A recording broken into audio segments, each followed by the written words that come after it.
She climbs mountains, travels the world, and builds community. She's Jessie, a woman on the move. Her story today on Tea with Trasia. Welcome, Jessie, to Tea with Trasia. Thank you. Tell me a little bit about yourself, Jessie. I was legally emancipated right before my 15th birthday. I decided that my home life was holding me back. And so I had moved from Chicago to Wisconsin and worked full-time as a waitress and lived on my own and took care of myself before I could even drive a car. Wow. When I was 18 and 19, I thought, like, what's my career going to be? And then I realized I don't want to go to college for a career. I want to go to college so I can understand the world. I want to travel in better. I was 15 when I did my first really big trip, and I hopped on a Greyhound bus to go to Baltimore to visit Edgar Allan Poe's grave. Wow. I've always been obsessed with creative writing. So that was my first big trip, and then I did a women's march in D.C. An awful lot of people who come from these disadvantaged backgrounds don't find themselves highly motivated. And I'm wondering about where did that motivation come from for you? From my mother. She had a rough life. She had 2 kids, and I have a mentally disabled brother. He's older than I am, but she had the 2 of us when she was a teenager. And she had a rough life in the city and made some really poor choices and decisions in her life. And she just taught me, like, you have to see the world and explore.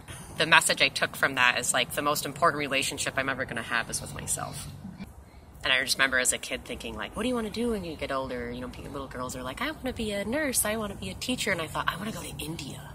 You hear a lot of travelers say that they have a love-hate relationship with India because it's a brutal country to travel in. You're constantly sick. It's super hot most places, but then you also come across the happiest people. You got to have a 30-second elevator. You know, the elevator speech. Yeah, it's like 30 seconds. What do you like having said about you? I guess for me, because most of us define ourselves by usually the first question when you meet somebody is like, what do you do for a living? Right. I live. I travel. It's what I do. It's what I live for. It's what I'm passionate about. I'm very into humanitarian work. Okay, tell me about that, because I'm really interested in how we are cultivating community and ministering to other women. So tell me about how you're doing that. I'm very into feminism and being able to provide women a way of getting through their day. We meet these beautiful women, like just for example in Thailand or the Philippines, who are essentially selling themselves to survive and trying to understand what that's like for someone. It's about temporarily removing the evil out of someone's life. And I know evil's kind of an intense word, but that could be having a cup of coffee with somebody and listening to them, or going as drastic as to protect someone's reproductive rights. For me, the last few years and for the next few years is just to really listen and see what women are saying all over the world. You are in your 30s and you've traveled to 83 countries. What prompted you to start climbing mountains? I mean, I'm just picturing this 15-year-old kid, this emancipated child who has decided she's going to go blaze her own path, and there is no mountain too high. I mean, no, I think part of it comes from growing up in the Midwest where it's so flat. I genuinely think that you fantasize about the ocean and mountains when you're a child because all you see are cows and cornfields. So I started taking like 10-mile backpacking trips and realizing, okay, this is really good exercise and you get to be in the middle of nowhere by yourself and it's beautiful. And then that sort of just spiraled out of control. Yeah, and then I did a bunch of seasons in Alaska. I've worked in 20 different national parks in the United States. And so that's just... As a ranger? No, bartender? Always a bartender. Wow. Even when I got my degree and was like, okay, I can be a ranger now, you make such good money bartending in those areas. So if you, for example, if you go to Alaska for 4 months, I would walk out with $20,000 in my bank account. And to travel is cheap. Like most of Asia, you can get by less than $15 a day. And that's including like a yoga class in the morning, 3 meals eating out, your transportation. My best friend, my travel buddy, we were in India traveling around for months and then decided just in a few days, like, we're going to go to Everest Base Camp. So we flew into Lukla, which is the most dangerous airport in the world in the Himalayas, and started off our journey. Successfully made it to Everest Base Camp 12 days later. And so when we came off that hike, we were just like ecstatic and full of energy and couldn't believe that every day that we were out there it was sunny and gorgeous and you meet beautiful people from all over the world that are they're sharing the same passion that you do. And then we started the Annapurna Circuit, which is the most famous hike in the world. And we got snowed out, so we had to come back down, so we were disappointed. So we said, let's go back to India, let's go to Varanasi.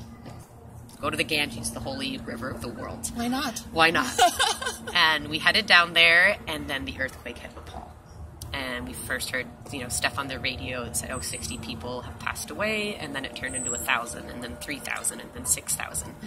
So we decided that we couldn't be so close without somehow assisting.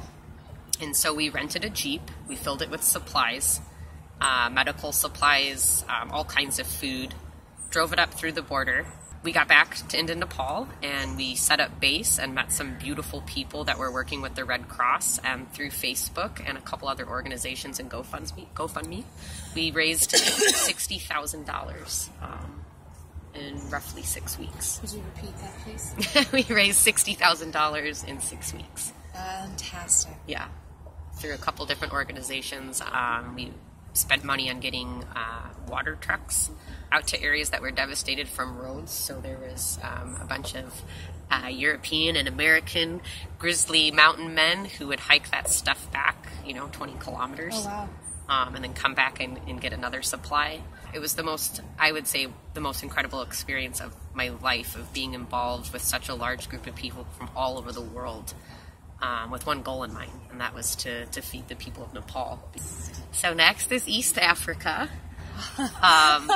So around New Year's, I'll be flying actually into Bangkok, and Asia's my favorite continent on the planet, and I've been being sucked back there for the last 9 years now. So I'll go have fun for a couple weeks in Thailand and go down to the Perhentian Islands off the east coast of Malaysia. And then from there, I'm going to go to Lombok and climb a volcano and see Komodo dragons. And then from there, we fly into Tanzania.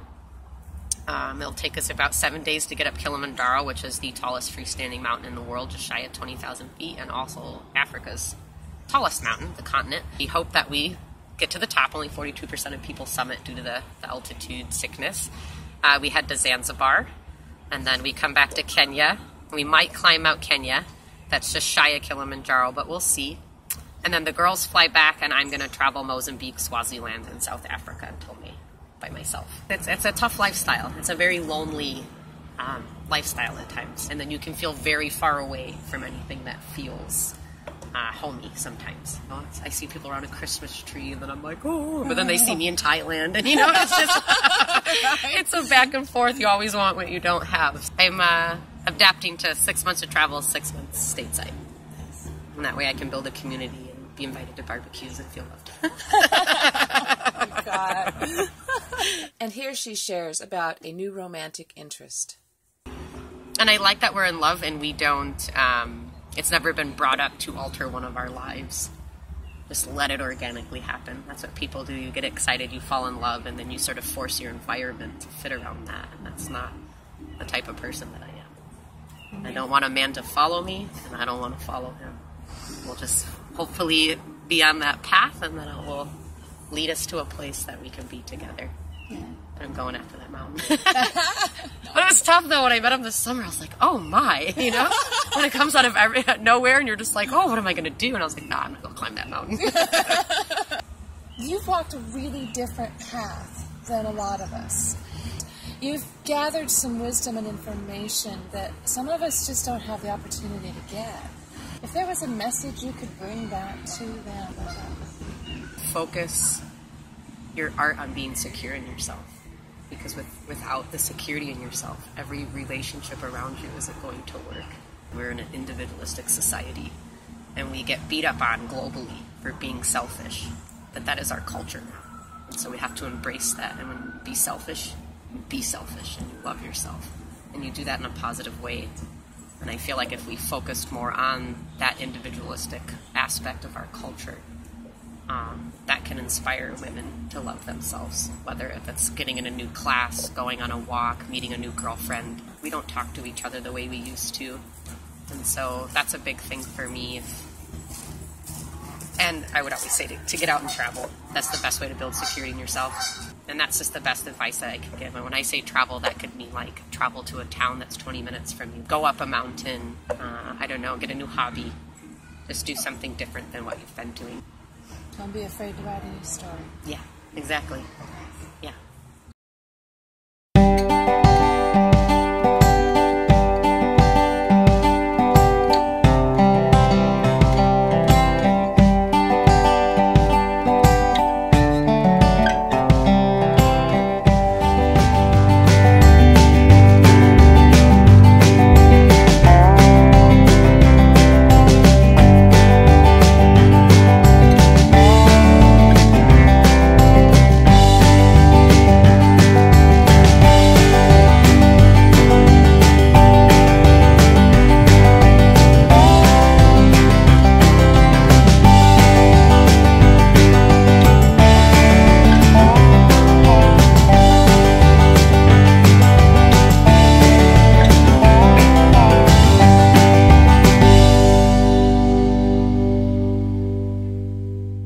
If you're enjoying the videos, remember to subscribe.